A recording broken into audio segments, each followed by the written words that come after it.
What's that? You want to be scared? Come with me.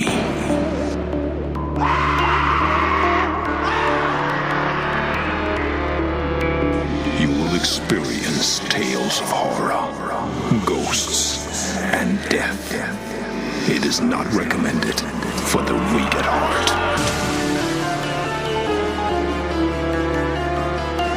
Listen in the dark. It's more fun that way. This is Weekly Spooky.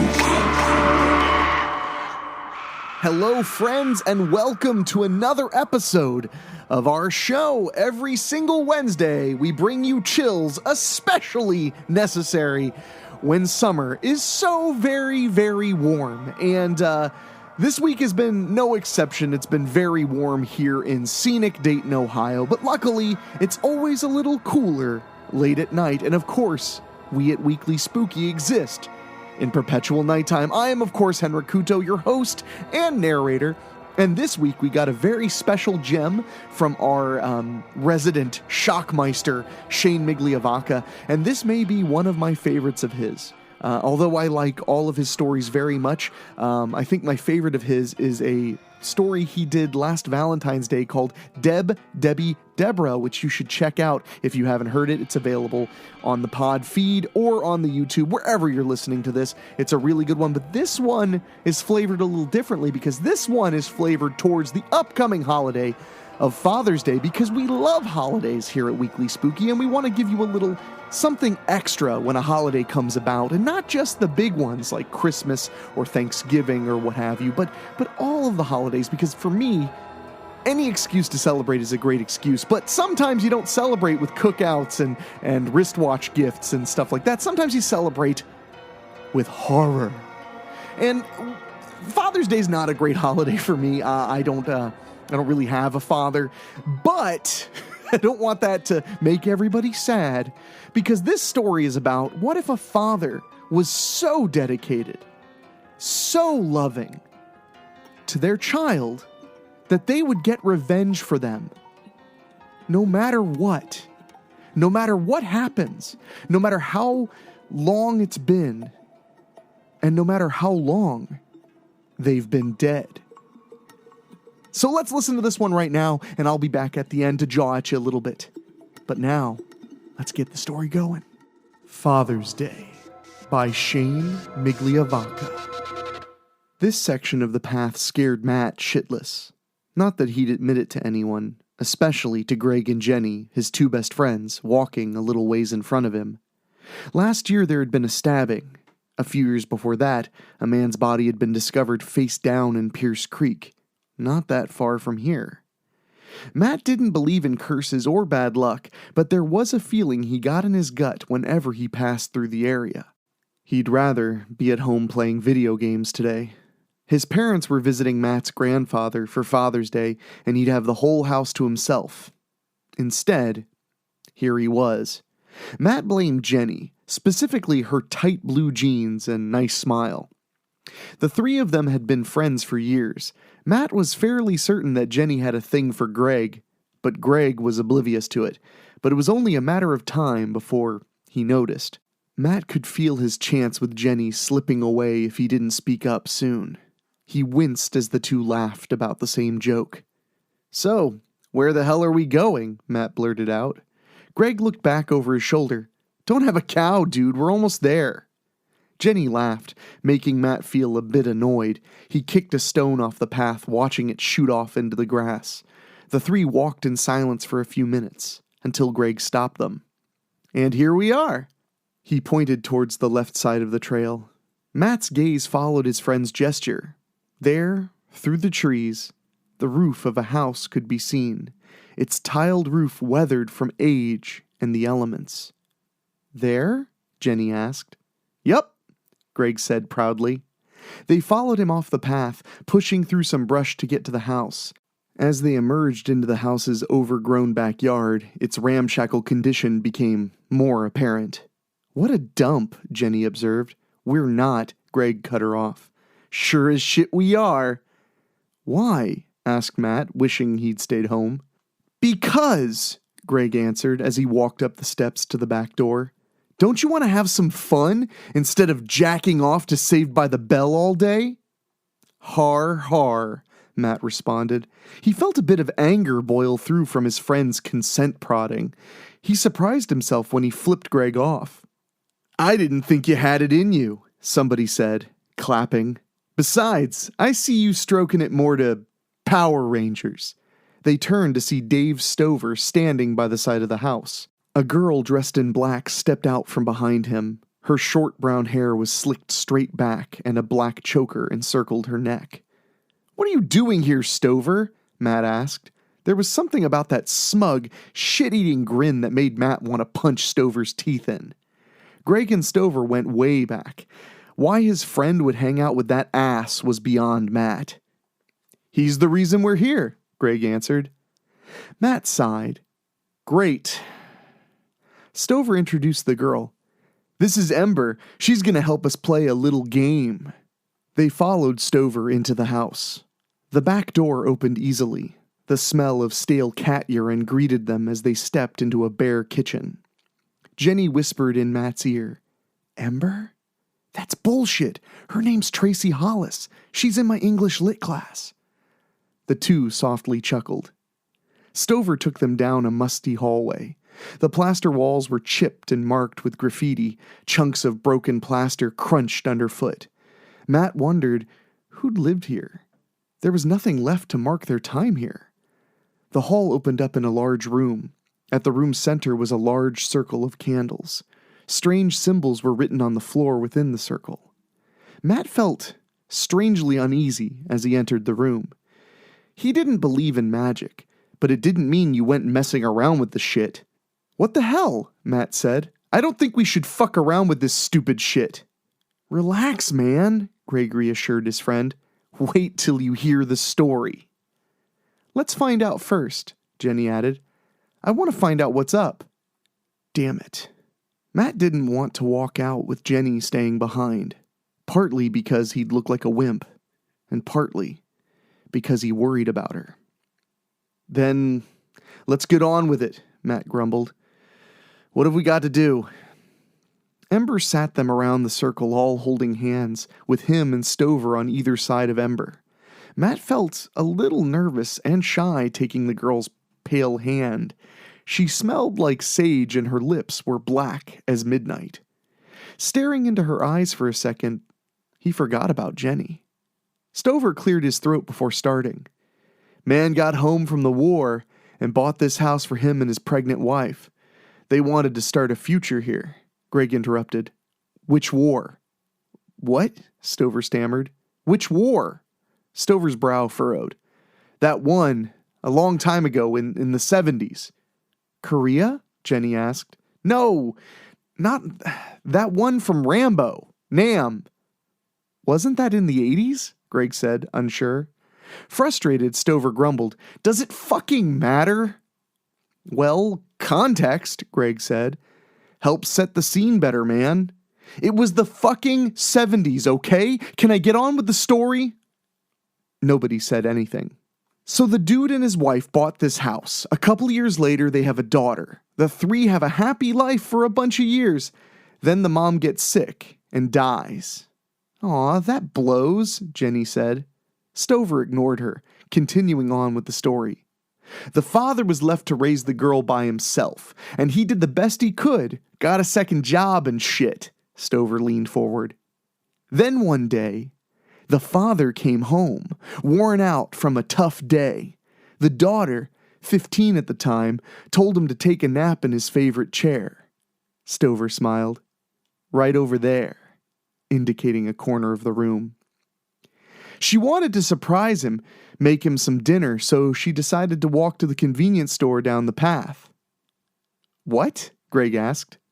I don't remember any store around here. Stover sighed. The vacant lot on Rathburn. Used to be a store there. They closed it because it was getting robbed too much. Oh, Greg nodded, mulling it over. Anyway, the father wakes up, Stover continued. He finds the house all dark. He calls for his daughter, and there's no answer. Jenny shifted nervously on the floor. Before he can go out to find her, there's a knock at the door. It's the police. The cops ask if she's there. The clerk at the shop called the cops after the girl was getting harassed by some boys. Well, days passed, and there was no trace of the girl. The father grew desperate. Matt glanced at Ember, who had her eyes closed. Was she meditating? Finally, one day, they found one of the girl's shoes near the hangout of a bunch of boys, the ones that had been giving the girl a hard time that night. Trouble is, there's no other evidence. The cops couldn't do shit. Matt looked over at Jenny, who was enjoying the story. His mind wandered as he briefly thought of Jenny, Ember, and him, all alone, together. The thought was a little too much for his hormones. He could feel things stirring that shouldn't be right now. He quickly turned his attention back to the story, trying to focus on Stover's words. This wasn't good enough for the father. So one by one, he captured and tortured the boys, killing every one of them with a hatchet he'd had in the war, save for one boy he let live. Why the one boy? Nobody knows. After the deed, he came home and hung himself in this very room. Stover laughed like a maniac. Did he find her? Jenny blurted out. Stover shrugged. Nobody knows. The father killed himself before anybody found out. The boy he let live was a nutcase. They have him locked away up in Walton. He's never uttered a word since. That was, quite a story, Matt said. A real bummer, Jenny added. What's it got to do with us? Matt asked. Since it's Father's Day, Stover smiled, I thought we'd try to contact the daughter's spirit with the help of Ember here. Maybe we can find out what happened to her. Really? Matt asked, sarcastically. For sure, Stover replied. Suddenly, Ember tightened her grip on their hands. Without thinking, Matt tightened his grip in response. The girl opened her eyes, making brief contact with him. Suddenly, Matt felt his face become warm, his chest tightened, and he found it hard to breathe. And then it passed. I'm ready, the girl said. Her gaze passed over each and every one of them in turn. It's important to remain in a circle, holding hands. We're safe. You don't want to be pulled away into the spirit world. Ember took a deep breath. I call upon the 4 elements, earth, water, fire, and air. Give me strength. The girl started to rock back and forth. Guide us over the bridge between this world and the next. The candles seemed to flicker briefly as a gust of wind passed through the room. I call upon the spirit of Samantha Swain. A low, warbling moan started up from somewhere in the house. Matt felt the hairs on his arms stand up. The air felt charged. There's a presence here, Ember said. There was an unearthly moan. From above the group, a loud bang sounded, making them all jump. Ember warned them, don't break contact. The otherworldly moan grew louder. The house itself creaked and groaned as if in pain. Spirit, speak, Ember commanded. Tell us your name. There was another unearthly wail of pain. My name is... A voice spoke. My name is... Harry Reams. Stover burst out into laughter. The fuck? Greg looked at the others dumbstruck. Son of a bitch, Matt shook his head. Stover fell backwards, laughing. Oh, I got you, fucks! He wiped a tear from his eye. I had Ernie and Chad help me set it up. Between laughs, Stover told them how he and his 2 buddies rigged the house for sound, so the 2 could provide sounds and spooky voices from a hiding spot upstairs. You son of a bitch, Jenny scolded him. Ember looked around perplexed. No, this isn't right. There was something. I felt it. The others, angered, paid no attention to the girl. Stover called to his buddies. The pair trudged down the stairs laughing loudly at the 3's expense. It's not that funny, assholes, Greg said, dejected. Oh, it is, Chad snickered. Aaron laughed. Should see the looks on your dumb faces. Ember followed the three friends as they left the house. Wait, she called after them. I didn't know. There was something wrong. She could feel it. There had been something there with them. Something had slipped into their world. Guys, listen, she pleaded. I didn't know. Matt stepped onto the path before turning around. So you got duped too. Join the club. Please listen. Something did come through. Ember looked into Matt's eyes. Greg and Jenny had already started down the path. Greg turned and called to Matt. Comin', man?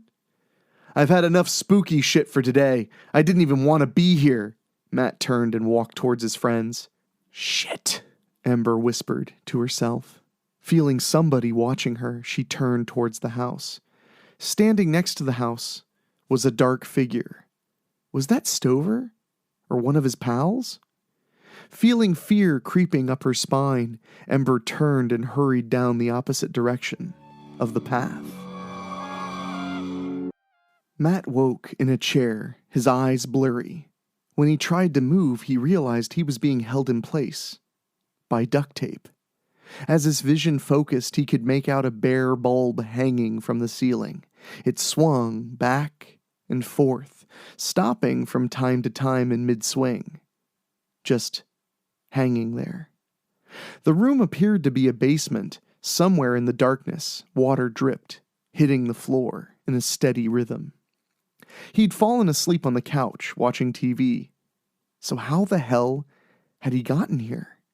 Before he could call out, he heard the scraping noise coming from the corner of the basement. He strained his neck, turning as far as he could to see a man sitting in the dark corner. The man appeared to be working on something. A red baseball cap covered the man's face in shadow. Matt tried to talk, ask the man what was going on. His mouth moved, but no words came out. The man stood and Matt could make out what the man was working on. In his hands he held a hatchet and a sharpening stone. The man raised his head up. Where his eyes and mouth should be were black holes. Gray mist seeped from the openings. Have you seen my daughter? The man asked, his voice garbled and hollow. Matt tried to answer, but still his voice failed him.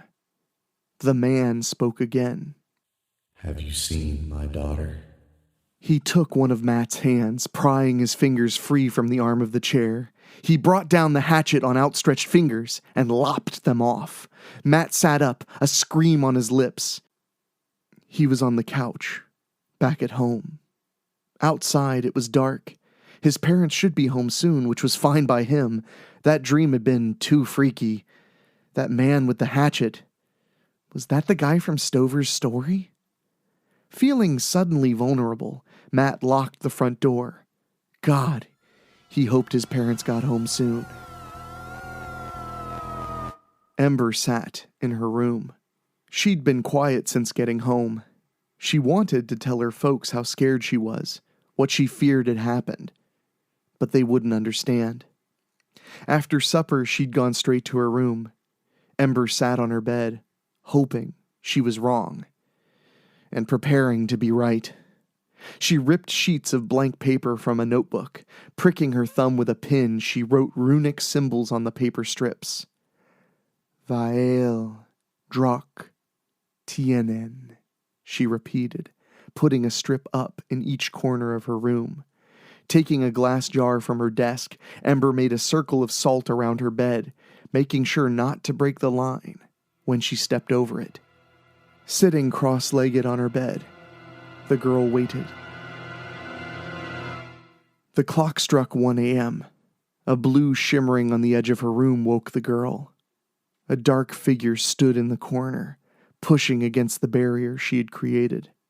Fire, water, earth, and air, give me strength, she chanted.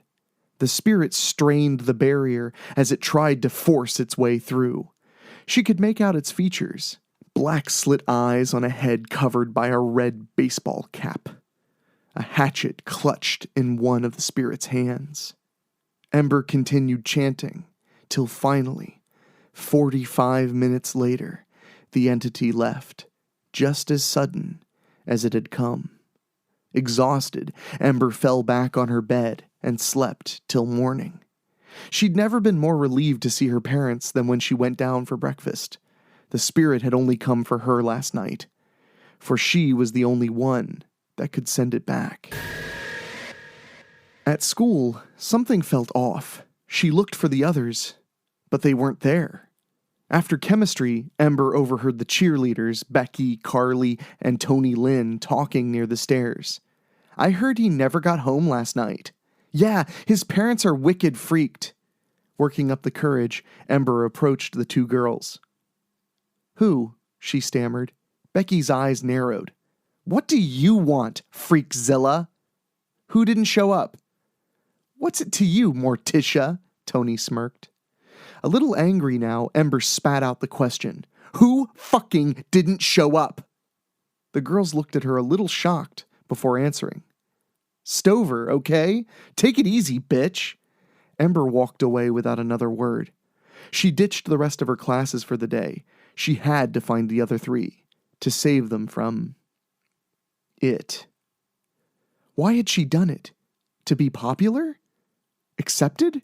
Screw it. She couldn't sit here feeling sorry for herself. That thing needed to be sent back. When lunch period came, Ember snuck out. Ember found the three sitting outside under a big tree.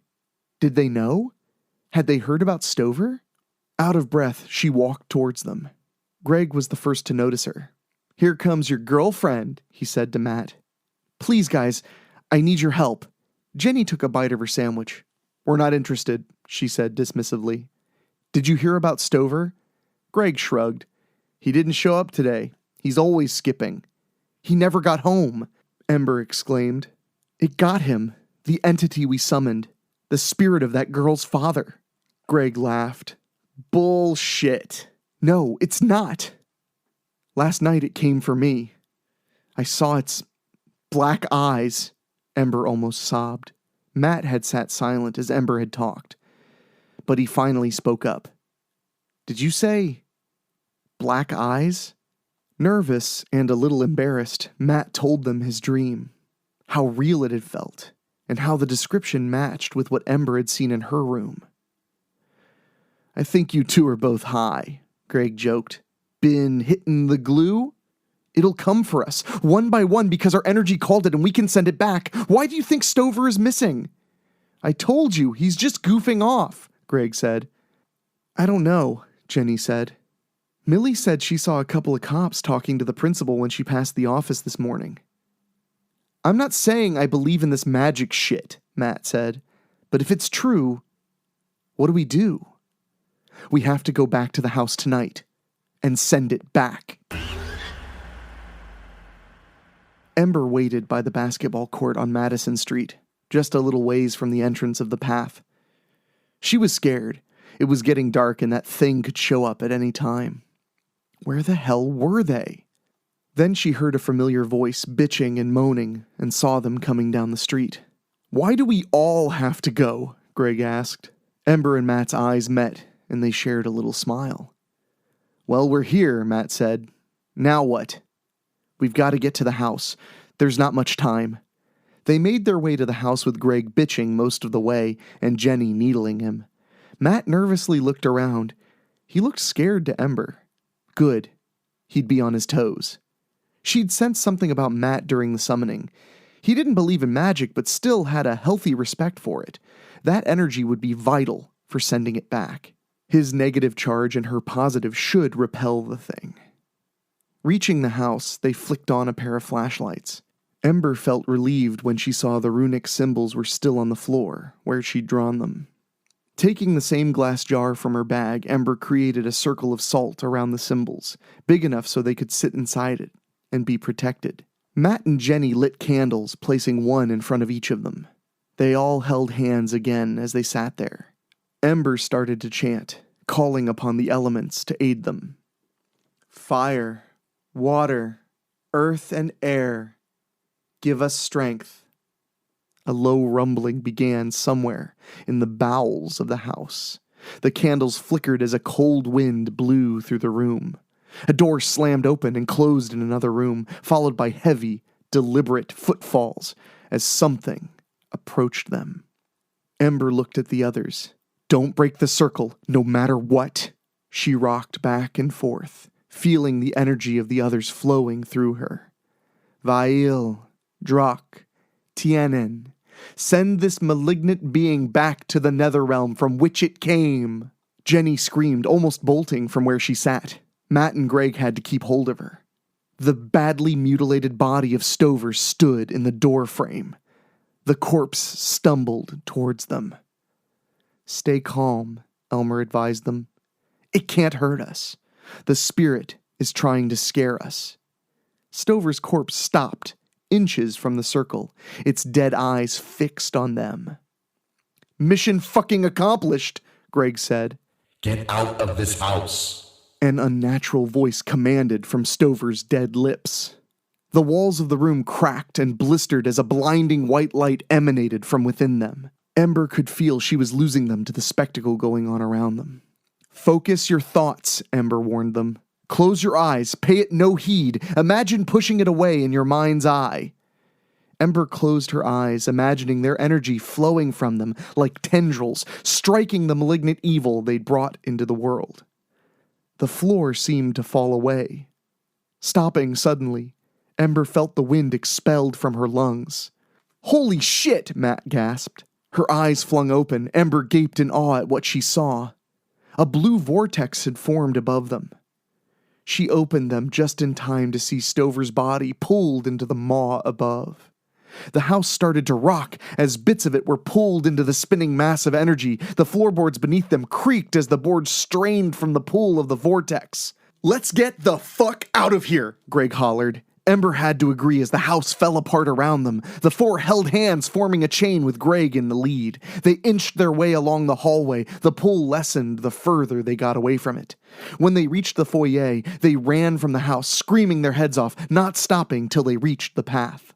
The four turned and watched in silence as the house came apart until only the vortex remained. It too soon disappeared, collapsing in on itself. "Fuck me," Greg said, panting. "Don't see that every day," Matt added. A couple of weeks later, they were out of school for the summer. Matt was over at Ember's house. The two sat on her bed making out while her parents were at a party. The pair had started dating soon after that night, his infatuation with Jenny a distant memory. Matt came up for air. "I wish summer could be like this the whole time." Ember smiled. "Who says it can't?" Matt had noticed her deck of tarot cards on the nightstand earlier. He took them and started shuffling them. "What are you doing?" Ember asked. "Consulting the cards." Matt smiled as he drew the first card, showing it to her. It was the Lovers. "How did you do that?" Ember asked. "It was easy," he said, drawing another card and handing it to her. Ember looked at it, her eyes wide with terror. The card depicted a collapsing tower. His voice crackled with energy as his eyes turned black. As easy as finding a new home. Now, if that didn't just deliver the spooky factor, and if it didn't just deliver the great twist ending that leaves everyone doomed, which I always appreciate, it also delivered just a smorgasbord of likable characters. When I was reading it, I was not expecting Ember to really pay off and become a character we gave a crap about, and I totally ended up really liking her, and that was a fun one. And, you know, I gotta give it to Shane for really taking a concept like a Father's Day story and taking it in a direction that definitely nobody else would have. But he has got our back, and he's taken us right down there to Spooky Town, USA, population you, me, and your Aunt Gertrude. So I'm a little goofy, I'm a little wound up. I've been having, a pretty all right week, and I hope you are too. And I'm looking forward to bringing you something really cool for the 4th of July, by the way. But real quick, I want to say thank you again. I'm still overwhelmed with the support we have on Patreon. If you like the show, please go to weeklyspooky.com and find out how you can support the show in any number of ways, buying t-shirts or becoming a patron or just, sharing it, subscribing. Very much appreciate it. But I need to thank our podcast boosters. That is Kevin Fry, Jack Kerr, Karen Ouimet, Jason Limberg, I am Mr. Cheeseball Jerry Roth, Craig Cohen, Rob Fields. Thank you guys so much for helping us make this show possible, because I definitely enjoy doing it, and it's definitely become a highlight of my week since, lockdowns and all that good stuff. So, my friends, I'm going to get out of here. On behalf of Dan Wilder, our producer, our wonderful composer Ray Mattis, and myself, stay spooky and stay healthy, and I will see you right back here next Wednesday. And if you're not subscribed, what are you doing? Hit that button. Do it now. Talk at you later. Thank you for listening. Make sure to find your way back next week. But for now, you are safe. Trust me.